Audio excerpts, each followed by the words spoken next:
alohida bir komandamiz bor va ayollar o'z ustida rivojlanishga, o'z ustida ishlashga, yana ham yangiliklarni o'rganishga harakat qilishyapti va bizning ham maqsadimiz shu, har doim ayollar uyda o'tirish emas, balki uyda o'tirib bo'lsa ham biznes qilish, o'z ustida ishlash.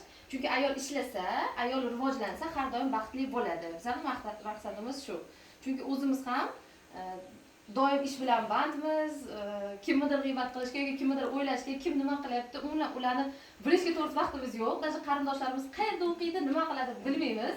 Chunki faqat o'zimizni baxtli yashash, o'zimizni ramkamizda yashaymiz va inson qancha o'zini ustida ishlasa mana shunday rivojlanib ketaveradi va hamma ularni g'iybat qiladi, hamma ularga havas qiladi. Va sizlar ham shunaqa kuchli insonlar, kuchli biznesmen ayollar bo'lishlaringizni xohlayman. Ochmaysizmi shaqlo? Va siz oching-da. Ochaymi? Siz va oching. bugun biz aynan mana shu maqsadda yig'ildik. Uzoq yo'l bo'lishiga qaramasdan 9 soatda